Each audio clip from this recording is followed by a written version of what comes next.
Great organizations in town, and this is one of the best organizations we're going to talk about here, Jackie, because it has to do with animals. And if you watch the program for any length of time, like maybe 10 minutes, you realize that we are all animal lovers here. We're very concerned about that.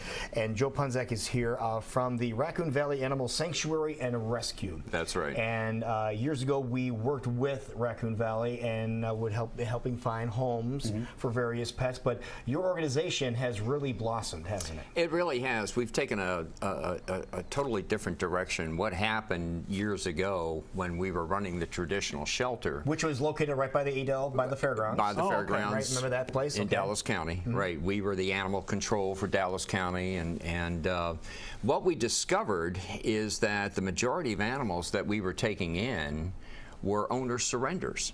They already had homes, and that created a housing problem for the strays and dumped animals in the county.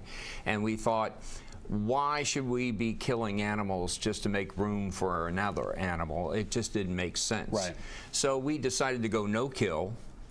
And when we did that, we created a network of foster homes. And we were one of the first in central Iowa to really initiate the concept of foster homes instead of cages. And we found that we could talk to people who were surrendering their animals and say, well, if it's a behavior problem, why are you doing this? If it's a behavior problem, if we can help you fix it, do you want to keep your animal? And they said, yeah, sure, we love this dog or we love this cat, but the cat is peeing outside the box. And we said, well, who wants to adopt a cat that's peeing outside the box? Nobody. That's a very valid point. True. It's a death sentence when people say, well, the cat's biting the kids, or the dog nipped at the grandkids, or the dog is eliminating on the floor, or whatever the case may be, or it just has too much energy. We can't control the dog. And we say it's generally the result of very poor adoptions. That's what happens. For an example, Great Dane in a condo.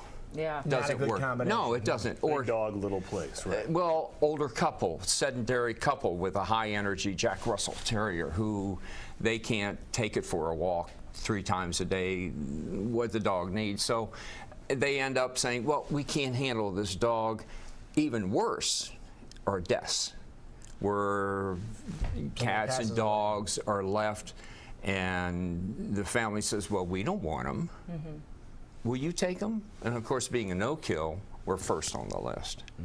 So what we say is, we'll offer you a solution. We'll give you a solution. We'll either work with you to change the behavior, but you're going to be part of the solution, so it's a shared solution. You have to work with us. It's your responsibility. How long have you been implementing this program? About 10 years. And how successful has it been? Incredible. Incredible. Our director, Linda Blakely, has spoken to... We know Linda. You do, yes. Has spoken to several other agencies, other shelters, not only in the area, but nationally, helping to implement this type of program. We're behavioralists, and we have a staff of behavioralists, and foster homes can combine to create solutions for people to keep the pets in the home. That's our mission. It's been, I'd say, we get an average of 20 phone calls a day from people who say, I don't know what to do. And so... What is your first step? When you get one of those phone calls, what's the first step that you take? We need to assess the situation. We come to the house. You go out there. We go to the house, and it could be financial. It could be, you know, it's hard not to talk to the camera, but talking directly to you guys. Well, it's easy when you know who's behind them, then they're easy to ignore. Anyway, so we go to the house, we assess the situation, we come up with the solution, and then we sit down with the people and say, here's what we can do. Are you willing to participate? If they're not, then we say, well, we offered you a solution. Good luck. If they are, then the process begins, whether it could be a rehoming, in which case the animal stays with them until we find a suitable home. And that makes sense because you get to see the real animal. In the house. In the house, right. in the environment. So we don't have the stress connected with shelters and cages and barking and fighting and so forth. So foster homes are incredibly important to us, and anybody out there who's interested in being a foster, learning how to be a qualified foster, we'd certainly welcome their phone calls or letters or connect with us on our website. Now, how are you guys surviving? How are you guys being funded? Well, you know, people like Stivers, who has been, they have been such a great corporate partner, but they're one of many. And so we rely on corporate sponsorships. We also rely on personal donations, and of course we have our typical bake sales and garage sales, fundraisers, and all that. But we're totally dependent on the generosity of others. Now, if people want to, maybe there's some folks watching right now that say, you know, something that sounds like I've never heard of this program before. Right. What a great idea, and they want to give you guys some assistance. How do they go about doing so? RaccoonValley.com. Just email us. It's an interesting way of looking at a solution of a problem that we have in our community, but it also reminds us, if you are planning on adopting or looking to get a pet, to do your research, do your homework, and be smart. I wish I had said that, Jackie.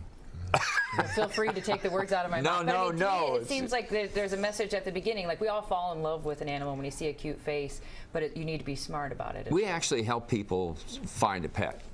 I mean, that's part of our mission too, is that educational process that please don't pick a dog or a cat because of their appearance necessarily. Right, it's really cute. You have to match energy, and you guys know this. Lou, I know you're particularly interested in this from the standpoint of people. You see this all the time, and I wish to God we could outlaw flexi leashes. I really do, because you see people being get your arm burned. Oh my gosh, they are dangerous, Yeah. especially in the hands of people who don't know what they're doing. Right. But you see this all the time. People, you say, why do these people should have probably gone to Toys R Us and gotten a stuffed animal rather than the Malamute who is dragging them down the street. And you find that the majority of dog bites occur to kids under 10 years old. People don't understand that dogs need their boundaries and limitations, and so do children around these animals. So we do a lot of education in that vein as well, to try to educate people how to get a pet, how to live with a pet, a companion, whether it be a cat or a dog or a bunny or whatever.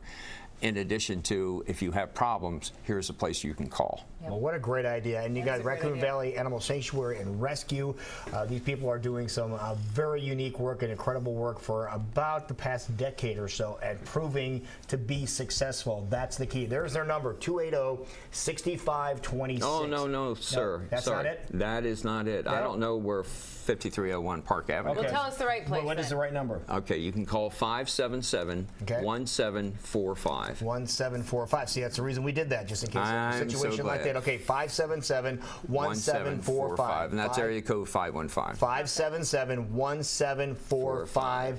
That is the place to call. RaccoonValley.org is That's probably even the easier. simplest. RaccoonValley.com. Thank There you. it is. Perfect. Well, hopefully many, many more years of success, and hopefully we'll get some more money for you guys too. Well, thank you, Stivers. Thank you, KCWI. Yeah. That's great. It's always good to see you guys. It really is. No, thanks for being here. Well, you're doing great. And again, it's getting warm out. Go ahead, tell people about pets and cars. Please listen to Lou and the gang here and keep the animals out of the cars. Do not try to walk into the store for even 10 minutes. It gets hot in It's there. not worth it. Ding, ding. Right on the head.